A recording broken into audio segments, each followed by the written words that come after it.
কোটা সংস্কার আন্দোলন নিয়ে দেশ যখন উত্তাল, বিভিন্ন জায়গায় সংঘর্ষ, পুলিশের সঙ্গে সংঘর্ষ, সাধারণ ছাত্রদের সঙ্গে ছাত্রলীগের সংঘর্ষের খবর আসছে।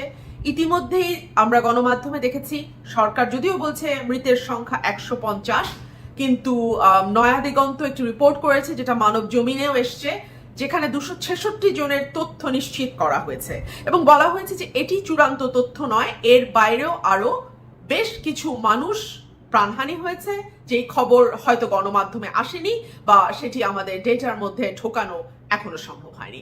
সুতরাং মৃতের এক্সাক্ট সংখ্যা কত আমরা জানি না, শুধু এটুকুই জানি যে বহু সাধারণ মানুষ, শিশু, কিশোর, বিশ্ববিদ্যালয়ের ছাত্র, কলেজের ছাত্র, স্কুলের ছাত্র এই কোটা সংস্কার আন্দোলনে প্রাণ দিয়েছে।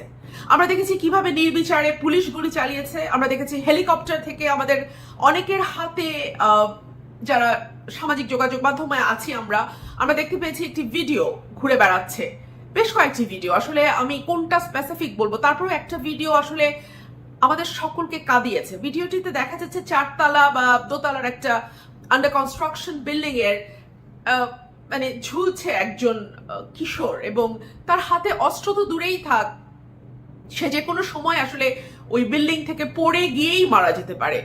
সেই কিশোরটিকে 2-3বার গুলি করে তার মৃত্যু এনশিওর করছে আমাদেরই করের টাকায় পোষা আইন শৃঙ্খলা রক্ষাকারী বাহিনী।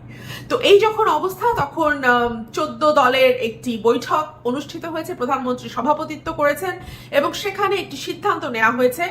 জামাতের নিবন্ধন তো আগেই বাতিল করা হয়েছিল আদালত দ্বারা, এখন জামাতকে নিষিদ্ধ করা হলো।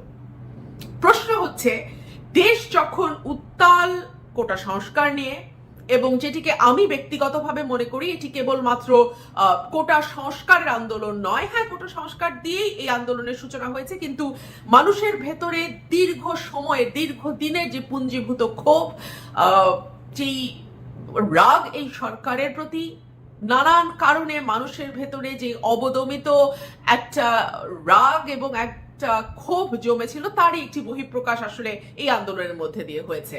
সুতরাং এই আন্দোলনটিকে যখন একেবারেই বল প্রয়োগের মাধ্যমে সরকার মোকাবেলা করবার চেষ্টা করছে, তখনই হঠাৎ করে জামাতে ইসলামকে নিষিদ্ধ ঘোষণা করা হলো। আমরা যদি একটু নিষিদ্ধের খবরটা দেখি, আমরা দেখব যে সেখানে আসলে যেই ভাষা ব্যবহার করা হয়েছে 14 দলের বৈঠকে, তাতে একটা প্রশ্ন আসলে সাথে সাথেই আসে, সেটি হচ্ছে যে জামাত নিষিদ্ধের পরে সরকার কি বিএনপি নিষিদ্ধ করবার একটি পরিকল্পনা করছে? কথাটি বলছি এ কারণেই যে আজকে প্রধানমন্ত্রী বললেন যে এখন যে আন্দোলন হচ্ছে সেটি রাজনৈতিক আন্দোলন নয়, সেটি জঙ্গিবাদ। প্রথমে আমরা দেখলাম কোটার আন্দোলনকে রাজাকার গালি দেওয়া হলো, যারা আন্দোলনের সঙ্গে সম্পৃক্ত তাদেরকে রাজাকার বলা হলো। তারপরে আমরা দেখলাম তাদেরকে ছাত্রলীগ দিয়ে দমন করবার চেষ্টা করা হলো। তারপরে আমরা দেখলাম পুলিশ লেলিয়ে দেওয়া হলো। আমাদের শত শত স্টুডেন্ট, কিশোর, শিশু, যুবক যারা আন্দোলনে যুক্ত হয়েছেন তারা নিহত হলেন, আহত হলেন, আমরা সবই দেখলাম। এখন প্রধানমন্ত্রী আবার নতুন বয়ান আনছেন এবং তিনি বলছেন এটি আসলে রাজনৈতিক আন্দোলন নয়, এটি জঙ্গিবাদ, এবং এই জঙ্গিবাদের সঙ্গে তিনি জামাত এবং বিএনপিকে যুক্ত করে আজকে জামাতকে নিষিদ্ধ করা হলো। এই জামাতের সঙ্গে যুগপৎ আন্দোলন আমরা আওয়ামী লীগকে করতে দেখেছি। জামাতের ব্রেইন চাইল্ড, যেটা জামাতের নিজস্ব চিন্তা এবং উদ্ভাবন, সেই তত্ত্বাবধায়ক সরকারের জন্য আমরা দেখেছি আওয়ামী লীগ 94 থেকে 96 লাগাতার আন্দোলন করেছে, সংসদ বর্জন করেছে, জামাতের সঙ্গে একসাথে আন্দোলন করেছে। আমরা দেখেছি জামাতের নেতাদের দোয়া নিয়ে তারা বিভিন্ন সময় বিভিন্ন কাজে নেমেছেন। সুতরাং জামাতের সঙ্গে আওয়ামী লীগের সখ্য খুবই পুরনো। তবে একটা কথা না বললেই নয়, সেটি হচ্ছে যে আওয়ামী লীগ যখন যেভাবে যেটাকে ব্যবহার করে ফায়দা নেওয়া যায়, আওয়ামী লীগ ঠিক সেটাকে তখন সেভাবে ব্যবহার করে। এর মধ্যে আদর্শ বা প্রিন্সিপাল বা মানে কি বলবো, যেটাকে বলা হয় যে ন্যায্যতা বা যেটাকে বলা হয় অনেস্টি, এই বিষয়গুলোর সাথে আসলে আওয়ামী লীগের রাজনীতি যায় না। আওয়ামী লীগের 2008-এ আওয়ামী লীগ খুব ট্রাম্প কার্ডের মতন মুক্তিযুদ্ধকে ব্যবহার করেছে এবং মুক্তিযুদ্ধকে ব্যবহার করে মুক্তিযুদ্ধের মূল চেতনাকে ধ্বংস করার একটা অদ্ভুত নজির আওয়ামী লীগ তৈরি করেছে। যে কারণে আমি সংসদে দাঁড়িয়ে আমার প্রেসিডেন্ট স্পিচের উপরে যেই বক্তব্য দিতে হয় সেখানে আমি বলেছিলাম, রাষ্ট্রপতি ভাষণের পরে যে বক্তব্যের সুযোগ আমরা পাই সেখানে আমি বলেছিলাম যে বাংলাদেশে মুক্তিযুদ্ধ বিরোধী কোনো দল যদি থাকে, মুক্তিযুদ্ধের চেতনার বিপক্ষে আদর্শ লালন করা, সেই আদর্শ ধারণ করা, পালন করার কোনো দল যদি বাংলাদেশে থাকে সেটা হচ্ছে আওয়ামী লীগ। সুতরাং আওয়ামী লীগ মুক্তিযুদ্ধকে ব্যবহার করেছে, আওয়ামী লীগ যখন সুযোগ পেয়েছে জামাতকে ব্যবহার করেছে।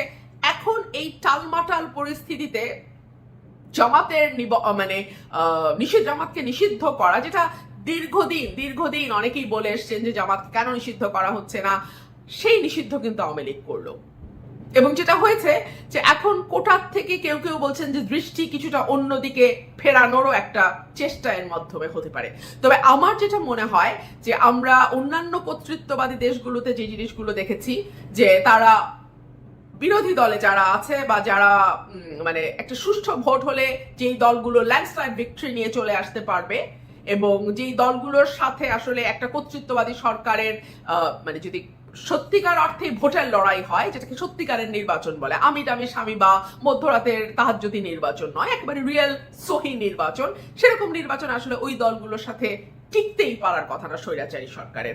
সেই দলগুলোকে নিষিদ্ধ করা এটা আসলে খুব নতুন কোনো খেলা না। এটা এই ধরনের কর্তৃত্ববাদী সরকার, ফ্যাসিস্ট মাফিয়া সরকার, এটা ইটস আ কমন গেম। তবে যে কারণে আমি সন্দেহ করছি যে জামাত নিষিদ্ধের পরপরই বিএনপি নিষিদ্ধের